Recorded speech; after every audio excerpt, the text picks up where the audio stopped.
Bonjour, bienvenue sur cette nouvelle vidéo intitulée Promenade entre logarithme népérien et exponentielle.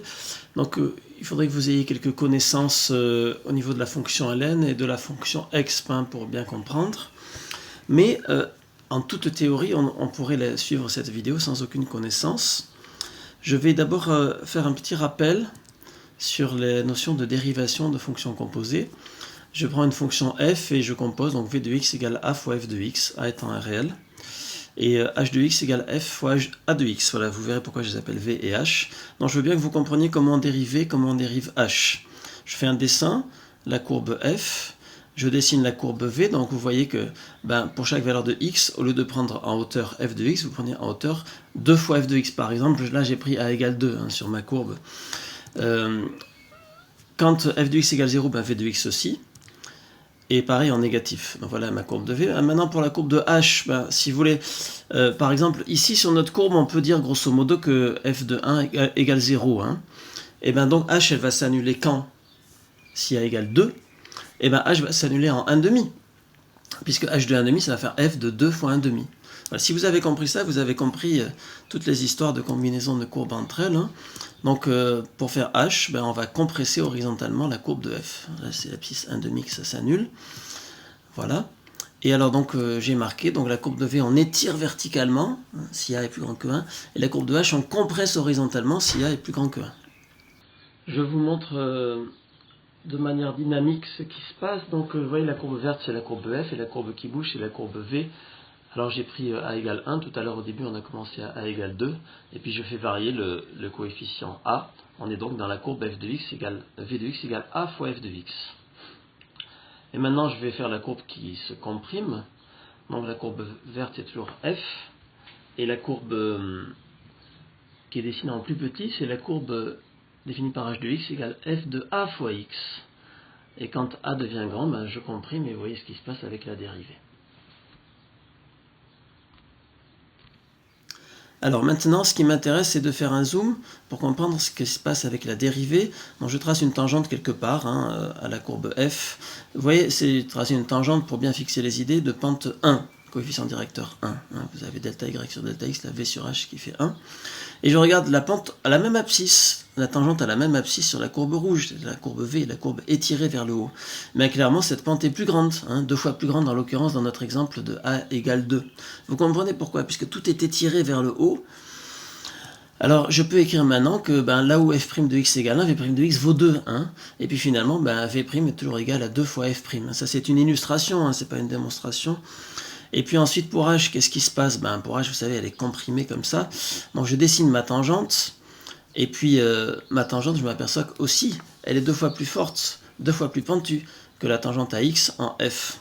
Alors, si j'appelle y l'abscisse que j'utilise pour décrire la courbe verte, h' de y est égal à 2 sur mon exemple ici, vous comprenez.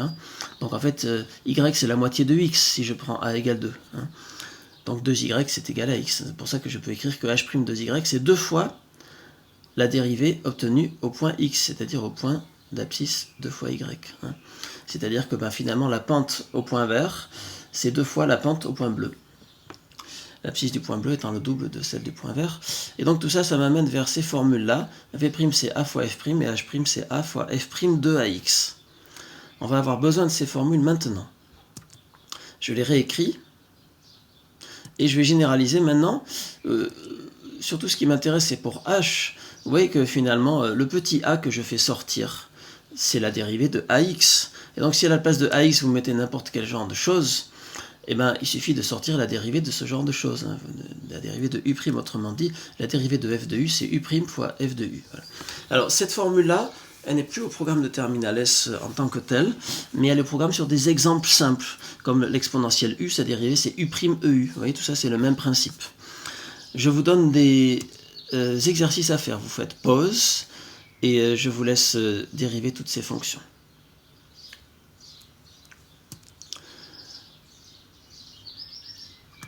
Voilà, alors je vous marque les réponses petit à petit, donc je ne vais pas trop les commenter, ce n'est pas l'objet de cette vidéo, vous pouvez vous arrêter pour comprendre. Parfois il y a deux méthodes différentes, alors je les ai mises, et voilà, vous avez toutes les réponses. Alors maintenant, on va rentrer dans le cœur du sujet, donc je vais vous présenter des démonstrations. Ces démonstrations ne sont pas toutes au programme. Néanmoins, suivre ces démonstrations pas à pas, c'est tout à fait quelque chose que vous devez savoir faire, hein, si vous connaissez le programme de Terminal S. Je vais partir d'une fonction L qui sera, on le devine, la fonction L, et d'une fonction E qui sera la fonction exponentielle. Je vais supposer cette condition de réciprocité, c'est-à-dire L de x égale x et E de L de x égale x. Vous pensez évidemment à Ln de E de x égale x et E ln x égale x. Donc là, je vais faire des démonstrations. Je vais partir de ces propriétés, celle-ci qui définit la fonction L, qui définit la fonction Ln en fait. Hein. Celle-ci à droite qui définit la fonction exponentielle. En bas, la relation caractéristique, hein, Ln de AB égale Ln de A plus Ln de B. Et la relation caractéristique de l'exponentielle. Et je vais montrer qu'il y a des implications de l'une à l'autre, si vous voulez. Donc ces deux implications-là, vous savez les montrer normalement. Hein. Vous pouvez apprendre à les montrer. En tout cas, il n'y a pas de démonstration vraiment de cours à savoir proprement dit par cœur pour le bac sur ce sujet-là, mais c'est intéressant de savoir le faire. Alors, on peut aussi démontrer ça suivant la façon dont vous avez introduit le len dans votre cours. Et puis nous, on va aussi démontrer toutes les implications contraires, ce qui fait que ces 4 cases, elles disent la même chose. C'est parti. Alors je vais partir de cette hypothèse-là, qui définit donc le Ln, mais je ne parle pas du Ln hein, pour l'instant. Dans ce cours, je ne parlerai jamais de Ln et de exp. Mais on sait que cette fonction-là s'appelle Ln. Alors on oublie toutes ces propriétés, et on fixe un A. Et alors, on va poser une fonction qui est la fonction différence. Si vous voulez, on va vouloir prouver que u il égale 0, d'accord? Parce que si u égale 0, ben, on aura L de AX égale L de A fois L de X. Alors, le truc, c'est que l'une des deux variables, en quelque sorte, on la rend variable. Voilà, si je peux parler ainsi, c'est-à-dire qu'on met X à la place de B, parce qu'on va pouvoir dériver par rapport à X. Alors, je dérive en utilisant tous les prérequis qu'on a donnés dans cette vidéo. Mon hypothèse, c'est que L' de X, c'est 1 sur X. Bon, ben donc, je remplace, hein. Et puis je m'aperçois que ça fait 0, comme attendu. Donc u de x est une constante, mais quelle constante? Ben, je prends x égale 1 pour voir, et comme L de 1 par hypothèse égale 0, ben, clairement ma constante est nulle, ce qui fait que u est toujours égal à 0. Et ça m'arrange bien, parce que ça veut dire que pour tout x et pour tout a, j'ai L de ax égale L de a plus L de x. Donc ma relation caractéristique est démontrée. Voilà. Je vous l'ai remise là. J'espère que c'est clair et je vais continuer. Maintenant, attention, je pars de l'inverse. Je suppose que j'ai une fonction grand L qui vérifie toutes les hypothèses là et qui vérifie ça. L de AB égale L de A plus L de B. Eh bien, je fixe A et je remplace B par une variable x. L'intérêt, c'est que je vais pouvoir dériver par rapport à x, puisque je sais que la fonction L est supposée dérivable. Hein. J'applique les techniques aussi du prérequis. L de A, c'est une constante, hein, donc sa dérivée, c'est 0. Et la grande astuce, c'est de prendre x égale 1. Parce qu'à ce moment-là, vu que L' de 1 est égal à 1 par hypothèse, et bien j'ai L' de A égale 1 sur A. Vous voyez, j'ai démontré que la dérivée de L de x est 1 sur x, en jouant astucieusement sur les variables. Voilà, donc j'en suis là dans ma démonstration. On continue. Je pars maintenant d'ici, les conditions qui fixent le Ln, et je vais démontrer ce qu'il y avait à droite pour l'exponentielle. Donc j'écris ça, et là je vais dériver. Donc on applique encore une fois les prérequis. Toutes ces démonstrations, c'est une histoire de dérivation. Hein. Bon, je sors le E', hein, c'est comme le U de tout à l'heure, je sors le U'. Et puis L', je sais ce que c'est 1 sur machin. Donc voilà, j'ai tout de suite que E' égale E. Formidable. Et ensuite, il restait à démontrer que E de 0 égale 1.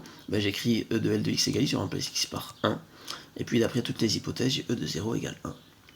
Voilà, donc j'ai démontré cette implication. Maintenant, on va faire dans l'autre sens. Je pars de là. J'écris la relation EL de x égale x, puis je dérive, pareil, hein, L', donc c'est ce que je cherche, hein, E' c'est E, donc je peux remplacer, et puis E rond L, ben, ça fait l'identité, donc L' fois x, et puis voilà, c'est terminé, vous voyez, j'ai tout de suite ma dérivée. Donc si je connais les conditions de l'exponentielle, sa fonction réciproque, qu'on peut appeler log si on veut, a pour dériver 1 sur x. Formidable, maintenant il reste à voir la condition initiale, L de x égale x, je prends x égale 0, ça me donne L de 1 égale 0. Et là, j'ai montré mon application dans ce sens. À présent, j'ai donc montré cette équivalence.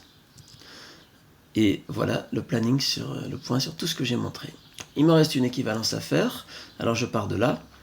Et alors là, je vais poser u de x égale ce quotient. Je veux prouver qu'il est tout le temps égal à 1. Vous êtes bien d'accord, hein. Alors, si je veux prouver qu'il est tout le temps égal à 1, et ben je le dérive avec la formule U sur V, dérivée de U sur V. Donc U' V moins UV' sur V carré. E de A, c'est un coefficient, hein, il ne change rien à la dérivée. J'espère que tout est clair. Et puis E' égale E.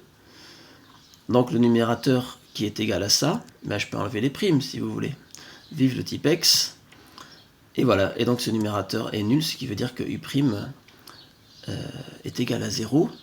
Donc U est constante. Et pour trouver la constante, ben, je calcule U de 0, qui fait EA sur EA, qui fait 1. Donc on a notre relation fonctionnelle. Alors là, j'ai commis une irrégularité dans ma démonstration, et donc je vais devoir y remédier. Alors je vous laisse faire pause et réfléchir qu'est-ce qui ne va pas dans ma démonstration, et je vais donc rectifier le tir. Et oui, j'ai voulu faire un quotient, j'ai divisé par EA et par EX. Mais EA et EX, ça peut s'annuler? Si ça s'annule, je suis mal. Alors, je vais montrer que ça ne peut jamais s'annuler à partir des hypothèses. Donc, je vais poser U de x égale EX fois E moins x. Pourquoi? Parce que quand on dérive ce truc, vous allez voir que tout ce télescope, alors je vais le dériver, donc vous pouvez très bien faire pause et essayer. Hein. C'est une dérivée U fois V, et puis pour le V, ben, vous avez la dérivée de E à x avec A égale moins 1.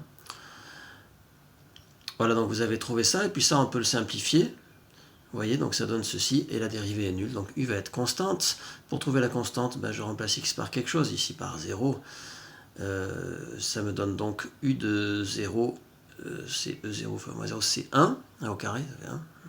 Ce qui fait que U est toujours égal à 1. Alors maintenant, on a notre preuve. E ne peut jamais s'annuler. Pourquoi? Parce que EX fois E moins x, c'est toujours égal à 1. Vous voyez, si EX s'annulait, ben EX fois moins x, ça ne ferait pas 1, ça ferait 0.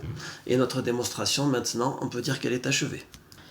Ensuite, maintenant que j'ai démontré cela, eh bien, il me reste à voir le contraire, hein, la réciproque. Donc je vais partir de ça, et puis comme tout à l'heure, je vais remplacer b par x. C'est-à-dire, autrement dit, je pourrais dériver par rapport à b, hein, si je veux, mais c'est toujours plus clair de dériver par rapport à x, surtout en terminale. Donc je dérive, voilà, je sais que E' c'est E, et je prends x, pardon, je sais pas que E' c'est E, excusez-moi, justement je veux le démontrer, donc je prends x égale 0, j'obtiens ça, j'ai fait l'hypothèse que E' de 0 égale 1 pour simplifier la démonstration, et donc j'obtiens que E' de A égale E de A, c'est exactement ce que je voulais montrer.